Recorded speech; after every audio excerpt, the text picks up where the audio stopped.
Assalamualaikum warahmatullahi taala wabarakatuh.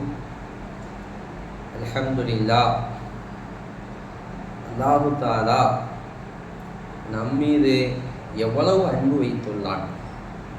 கொஞ்சம் யோசிங்கள். அல்லாஹு தாலா நம்மீது எவ்வளவு அன்பு வைத்துள்ளான், அதை கொஞ்சம் யோசிக்க வேண்டும். நாம் துன்யாவிலே எவ்வளவு பாவம் செய்தோம், எவ்வளவு அநியாயம் செய்தோம், எவ்வளவு அட்டூழியம் செய்தோம். ஆனால் அல்லாஹ் இன்னும் நம்ம என்ன செய்யவில்லை, மௌத்தாக்கவில்லை, அதாபு செய்யவில்லை. நோக்கம் என்ன? அல்லாஹுக்கு நம் மீது உள்ள அந்த அன்பு பாசம் மட்டும்தான் அது என்ன செய்யுதுன்னு சொன்னால், நாம் செய்யக்கூடிய எல்லா பாவங்களையும் அல்லாஹு தாலா இல்லை இவன் இன்னைக்கு என்ன செய்வான், திருந்தி வாழ்வான், நாளைக்கு திருந்தி வாழ்வான் என்பதாக அல்லாஹு தாலா ஒவ்வொரு நாளும் நாம் மீது கொண்ட அன்பின் காரணமாக ஒவ்வொரு நாளும் அல்லாஹு தாலா நம்மை விட்டு பிடிக்கின்றான். உண்மையிலே அல்லாஹ் நம் மீது வைத்த அன்பு ஏராளமான அன்புகள். அந்த அல்லாஹ்வின் மீது நாம் அன்பு செலுத்த வேண்டும்.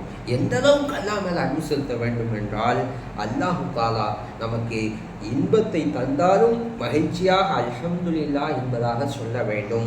அதே அல்லாஹ் நமக்கு துன்பத்தை தந்தாலும் அல்ஹம்துலில்லாஹ் என்பதாக சொல்ல வேண்டும். நோக்கம் அங்கே இன்பமோ துன்பமோ நமக்கு கணக்கில்லை, தரக்கூடியவன் யார் என்பதை நாம் பார்க்க வேண்டும். கொஞ்சம் யோசிங்கள். ஒருவன் ஒரு பெண்ணை நேசிக்கும் போது அந்த பெண் ரோஜா பூவை கொடுத்தாலும் அல்லது ரோஜாவின் முல்லை கொடுத்தாலும் இவன் என்ன செய்வான், சந்தோஷமாக மகிழ்ச்சியாக என்ன செய்வான், வாங்கிக் கொள்வான். வாங்கி கொள்வது மட்டுமில்லை, அந்த பூவையும் அந்த முல்லையும் கட்டி அணைத்து இவன் என்ன செய்வான்னு சொன்னால் முத்தமிடுவான். ஏன் ரோஜா பூவை இவன் முத்தமிட வேண்டும், ரோஜா முல்லையை இவன் முத்தமிட வேண்டும் என்பதாக யோசிக்கும் போது அவனுக்கு ரோஜாவின் மீதும் அன்பு இல்லை, ரோஜா முள்ளின் மீதும் அன்பு இல்லை. அந்த பெண்ணின் மீதான அன்பு பாசம் நேசம்தான் இந்த ரோஜா முள்ளின் மீதான அன்பையும் அந்த ரோஜாவின் மீதான அன்பையும் முத்த மாலைகளாக இவன் என்ன செய்வானா பொழிந்து தருவான். நோக்கன்னா அந்த பெண்ணின் மீதான அன்பு, அவன் மீது நான் அன்பு வைத்து விட்டேன், பாசம் வைத்து விட்டேன், நேசம் வைத்து விட்டேன். எனவே அவள் ரோஜாவை தந்தாலும் அல்ஹம்துலில்லாஹ், ரோஜாவின் முல்லை தந்தாலும் அல்ஹம்துலில்லாஹ். ரோஜாவோ முள்ளோ அங்கே முக்கியம் இல்லை, தருவது அவள் கையால் அல்லவா என்பதாக என்ன செய்வான், மகிழ்ச்சியோடு அந்த ரோஜாவை முல்லை வாங்கி கொள்வான் அல்லவா. அதே போல் அல்லாஹ்வின் மீது நாம் வைத்த அன்பு பாசம் உண்மையானால் அல்லாஹு தாலா இன்பத்தை தந்தாலும் அல்ஹம்துலில்லாஹ் என்பதாக சொல்ல வேண்டும், துன்பத்தை தந்தாலும் அல்ஹம்துலில்லாஹ் என்பதாக சொல்ல வேண்டும். அதான் உண்மையான அன்பு, உண்மையான நேசம், உண்மையான இஷ்கு. இந்த இஷ்கில் தான் அவுலியாக்கள் மேல்மக்கள் எல்லாம் வாழ்ந்தார்கள்.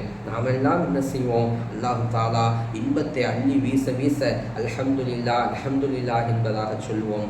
துன்பங்களை அல்லாஹு தாலா தந்துவிட்டால், யா ரப்பி எனக்கு ஏன் இந்த துன்பம், இந்த கவலை என்பதாக நாம் கேட்போம். ஆனால் அன்பியாக்கள் அவுலியாக்கள் வாழ்க்கையை நாம் ஆய்வு செஞ்சால் அல்லாஹு தாலா தனக்கு தந்த சோதனைகள் துன்பத்தை எந்த ஒரு நபியாச்சும் யா ரப்பி இந்த துன்பத்தை நீக்குன்னு சொல்லி துவா செஞ்சாங்களா?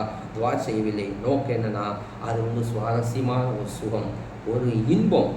அல்லாஹ் தரக்கூடிய துன்பமும் ஒரு இன்பமாக அந்த அன்பியாக்களும் அவுலியாக்களும் என்ன செஞ்சாங்க, அதை உள்வாங்கினாங்க. அல்லாஹுடைய அளப்பெரிய அன்புக்கு என்ன செஞ்சாங்க, அவங்க ஆளானாங்க. உண்மையிலே அல்லாஹ்வின் நேசம் நமக்கு இருக்குமானால் அல்லாஹு தாலா துன்பத்தை தந்தாலும் அல்ஹம்துலில்லாஹ் என்பதாக சொல்ல வேண்டும், இன்பத்தை தந்தாலும் அல்ஹம்துலில்லாஹ் என்பதாக சொல்ல வேண்டும்.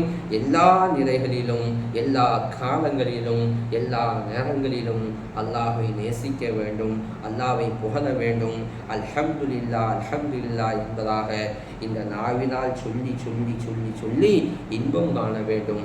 எல்லாம் அல்ல அல்லாஹு தாலா அவன் மீதான அன்பையும் இஷ்கையும் மொஹப்பத்தையும் நம்ம கல்வியை நிலைகொள்ள செய்வானாக. அல்லாஹுடைய அன்பை நம் உள்ளத்தில் வாஜிபாக்குவானாக. அல்லாஹுடைய திக்ரை நம் நாவில் தாய்மாக்குவானாக. எப்பொழுதும் அல்லாஹ்வின் நினைவிலே வாழ்ந்து அவன் நினைவிலே அழிந்து அவன் நினைவிலே ஃபனாவாகக்கூடிய பாக்கியத்தை எல்லாம் வல்ல அல்லாஹ் நமக்கெல்லாம் நசீபாக்குவானாக.